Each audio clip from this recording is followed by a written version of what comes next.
चंद्रयान 3 के रोवर ने खोजा चांद पर पानी। चंद्रयान 3 का प्रज्ञान रोवर लगातार चांद की धरती पर घूम रहा है और हमारे इसरो के वैज्ञानिकों द्वारा इस रोवर को कमांड यानी निर्देश दिया जा रहा है।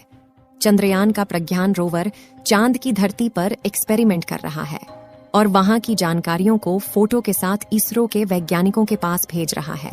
प्रज्ञान रोवर में लगाए गए लेजर ब्रेकडाउन स्पेक्ट्रोस्कोप, जिसे LIBS का नाम दिया गया है, प्रज्ञान रोवर में लगे इस लेजर ब्रेकडाउन स्पेक्ट्रोस्कोप ने चांद की धरती के नीचे लेजर को फेंककर कुछ तत्वों को खोज निकाला है, जिसमें हाइड्रोजन और ऑक्सीजन पाए जाने की उम्मीद बताई जा रही है। आपको जानकारी के लिए बता दें कि जो पानी होता है उसमें हाइड्रोजन और ऑक्सीजन के मॉलिक्यूल्स मिले होते हैं, यानी कि हाइड्रोजन के 2 अणु और ऑक्सीजन के 1 अणु को आपस में मिला दिया जाए तो पानी का निर्माण होता है। अब आपके मन में सवाल आ रहा होगा कि जब प्रज्ञान रोवर ने चांद पर ऑक्सीजन और हाइड्रोजन की खोज कर लिया है, तो इसका मतलब यह है कि चांद पर पानी पाए जाने की पुष्टि की जा सकती है। चंद्रयान 3 ने चांद पर पानी को खोज कर लिया या नहीं, इसको जानने के लिए वीडियो को अंत तक जरूर देखें। इसरो के वैज्ञानिकों ने यह भी बताया है कि इस समय चंद्रयान के रोवर के सामने मुसीबत मंडरा रही है, जिसका सामना करते हुए अपने मिशन को 14 दिनों के अंदर पूरा करना होगा। इसरो ने जानकारी देते हुए बताया कि हाल ही में प्रज्ञान रोवर के सामने 4 मीटर का लंबा गड्ढा आ गया था। जो तस्वीर इस समय आप अपने मोबाइल फोन पर देख रहे हैं, यह वही गड्ढा है जो प्रज्ञान रोवर के सामने आया था और इस गड्ढे की चौड़ाई लगभग 4 मीटर है। इस गड्ढे की तस्वीर को विक्रम लैंडर में लगे हाई रेजोल्यूशन कैमरा द्वारा लिया गया है। फिर भी प्रज्ञान रोवर सावधानी दिखाते हुए गड्ढे के बगल के रास्ते को चुना और इस समय चांद की धरती के लगातार रहस्यमयी खुलासे कर रहा है। चंद्रयान 3 के प्रज्ञान रोवर ने चांद पर किन किन तत्वों को खोजा है, उसको बताने से पहले हम आपको कुछ जानकारियां देते हैं। दोस्तों, हमारा विक्रम लैंडर चांद की सतह पर 23 अगस्त 2023 के दिन शाम के लगभग 6:04 पर सफलतापूर्वक सॉफ्ट लैंडिंग किया था और यह इतिहास में पहली बार हुआ है, क्योंकि आज तक भारत के अलावा किसी भी देश ने चांद के इस भयानक दक्षिणी इलाके में उतरने की हिम्मत नहीं की। लेकिन फिर भी भारत ने चांद के दक्षिणी ध्रुव पर भारत का झंडा लहराकर इतिहास में अपना नाम दर्ज कर दिया है। चांद के इस इलाके में काफी ज्यादा बड़े बड़े क्रेटर यानी गड्ढे मौजूद है, जिसमें पानी पाए जाने की संभावना है।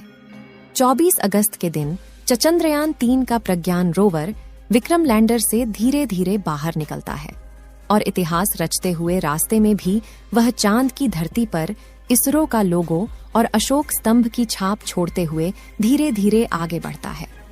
इसरो ने जानकारी देते हुए बताया कि जिस स्थान पर चंद्रयान 3 का लैंडर उतरा है, उस जगह को शिव शक्ति पॉइंट के नाम से जाना जाएगा, क्योंकि शिव में मानवता के कल्याण का संकल्प समाहित है और शक्ति से हमें उन संकल्पों को पूरा करने का सामर्थ्य मिलता है।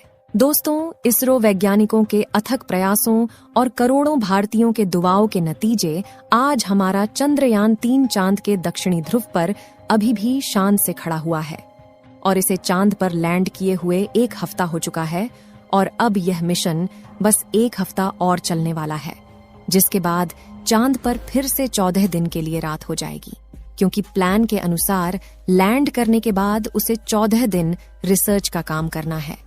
यही वजह है कि जिस दिन से चंद्रयान ने लैंड किया है, तभी से हमारा प्रज्ञान रोवर चांद की अंधेरी व रहस्यमयी दुनिया के बारे में बड़े बड़े खुलासे कर रहा है। इसके साथ ही यह चांद की जमीन पर भारत की एक ऐसी अमिट छाप छोड़ रहा है जो आने वाले कई सालों तक नहीं मिटेगी।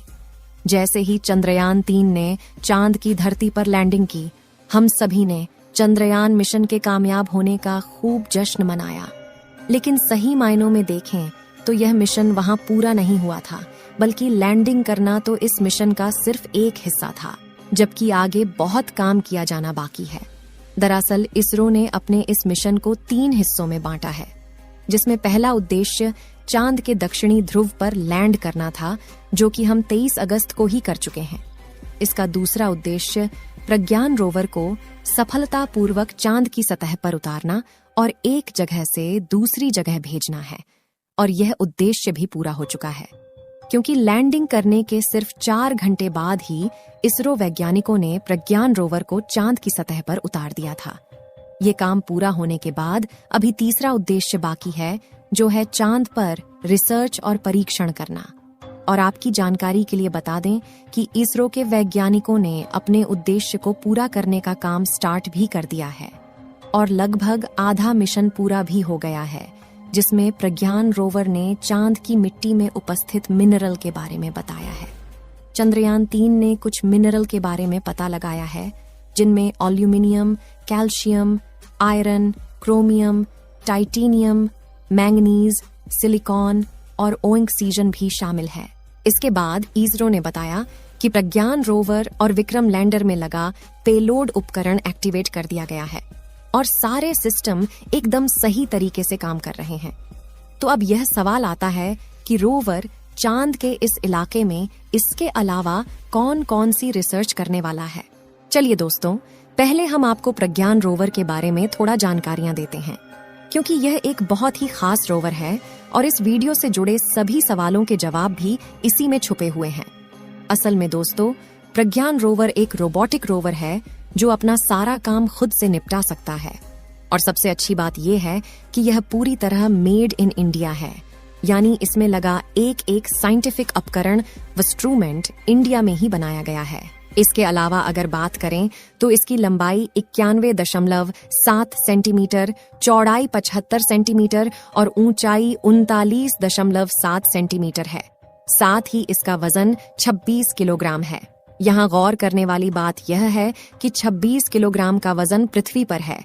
अब क्योंकि चांद की ग्रेविटी पृथ्वी से 6 गुना कम है, तो ऐसे में चांद पर प्रज्ञान रोवर का वजन सिर्फ 4.5 किलो के करीब रह जाता है।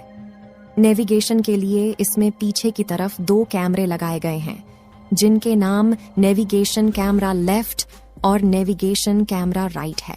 यह कैमरे प्रज्ञान रोवर की 2 आंखों की तरह है, जो इसे सामने मौजूद बाधाओं के बारे में अवगत कराते हैं। इसके अलावा इसमें ऊपर की तरफ सोलर पैनल भी लगाए गए हैं, जो इस रोवर का सबसे अहम हिस्सा है। दरअसल प्रज्ञान रोवर पूरी तरह से सौर ऊर्जा पर ही चलता है और इसके लिए इसमें लगाए गए सोलर पैनल 50 वॉट बिजली उत्पन्न कर सकते हैं। इसके अलावा इसमें एक एंटीना भी लगाया गया है, जिसके द्वारा यह जानकारी को विक्रम लैंडर के पास भेजता है और विक्रम लैंडर चांद का चक्कर लगा रहे आर्बिटर के पास जानकारी भेजता है और आर्बिटर उसे जानकारी को इसरो के वैज्ञानिकों के पास भेज देता है। चंद्रयान 3 ने ऑक्सीजन की खोज कर ली है। अगर यह चांद पर हाइड्रोजन की खोज कर ले तो चांद पर पानी की पुष्टि की जा सकती है। इस वीडियो को 1 लाइक जरूर करें और अपने मित्रों तक इस वीडियो को शेयर करें, ताकि उन्हें भी जानकारी मिल सके। और भी नॉलेजेबल वीडियो के लिए अपने भरोसेमंद चैनल को सब्सक्राइब जरूर करें और बेल आइकन को ऑल पर सिलेक्ट करना बिल्कुल न भूलें। मिलते हैं किसी और नॉलेजेबल वीडियो के साथ। वीडियो को अंत तक देखने के लिए धन्यवाद।